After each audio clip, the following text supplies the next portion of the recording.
If a person has gold or silver jewelry which they intend to use, do they have to pay zakat on that? As far as paying zakat on gold and silver jewelry, if a person is using it, there is difference of opinion. One group of scholars say that zakat need not be given, while the other group of scholars say that zakat should be given.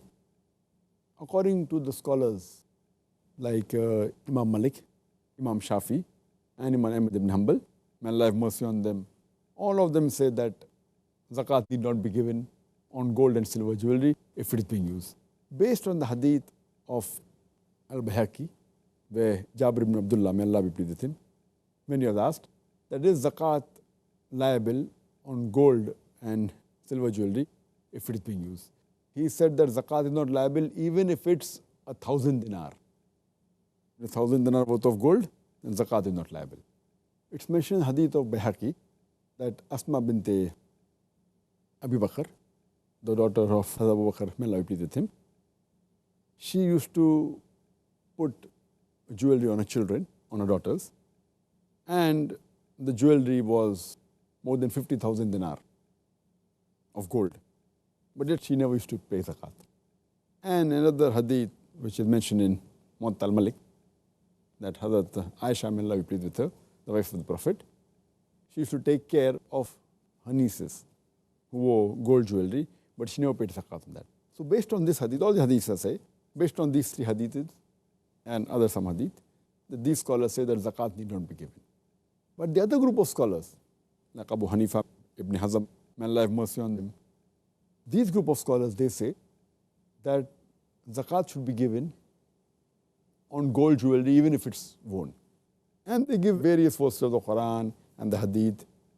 For example, Allah says in the Quran, in Surah Tawbah, chapter number 9, verse number 34 and 35, that as to those who hoard gold and silver and spend it not in the way of Allah subhanahu wa ta'ala, meaning those who don't give zakat, announce to them a grievous penalty.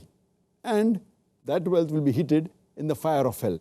And with that they'll be branded on their forehead, on their flanks and on the back. And it will be told to them that have the taste of wealth that he hoarded.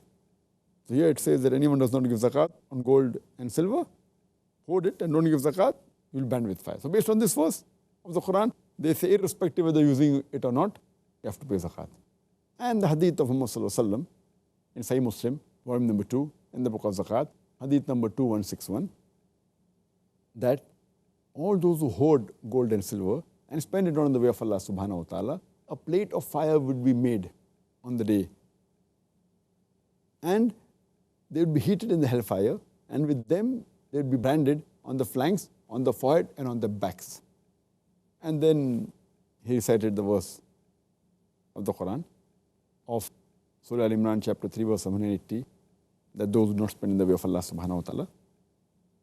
And further, there is a hadith of Muhammad sallallahu alaihi wasallam which is mentioned in Sunan Abu Dawud, volume number 2, in the book of Zakat, hadith number 1558, where a lady comes along with her daughter wearing 2 heavy bangles of gold. And when they approached the Prophet asked that, have you paid zakat on that? So they said no. So the Prophet said that, do you want Allah subhanahu wa ta'ala to put bangles of fire around your hands?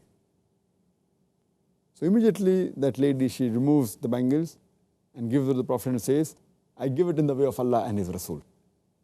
There's another hadith mentioned in Sunan Abu Dawud, volume number 2, in the book of Zakat, hadith number 1560. Hazrat Aisha, may Allah be pleased with her, the wife of the Prophet, one day she wears 2 rings of silver, and the Prophet enters and sees these 2 rings of silver. So he asks her, now what is this? So she says that I made myself for you, O Messenger of Allah. So the Prophet asked her, that did you pay zakat? So she says no, or as Allah wills. So the Prophet replies, that is sufficient for you to take you to hellfire. So based on this hadith, the scholars say that zakat is fard on the jewelry, even if it's worn, if it contains gold and silver. And the second ruling of the scholars, that zakat is fard, is more stronger, and is more correct, though they're different opinion, but that is more followed by the people. And because better give zakat rather than stay away from it, it always gets sawab in that. Therefore, most of the scholars agree in the second view, though the scholars do differ. Among the scholars who say zakat is not fard on gold and silver jewelry is Jabir ibn Abdullah, Abdullah ibn Umar, Asma bint Abi Bakr, may Allah be pleased with them all, Imam Malik, Imam Shafi, Imam Ahmad ibn Hanbal, may Allah have mercy on them. These scholars say that zakat is not fard. Where the other group of scholars say zakat is fard, amongst them we have Hazrat Umar ibn al-Khattab, may Allah be pleased with him, Abdullah ibn Masud, Abdullah bin Abbas, we have Sufyan Thawri, may Allah be pleased with them all, Imam Abu Hanifa, may Allah have mercy on him, Ibn Muntib, Ibn Hazm, may Allah have mercy on them all, Shaykh Utaymi, Shaykh bin Baz, may Allah have mercy on them all. So all these scholars, they say that zakat is fard on gold jewelry, if it reaches the nisab level. If it doesn't reach, it's not fard. And the second view, that is fard, is more authentic, is more stronger, but there are different opinions among the scholars.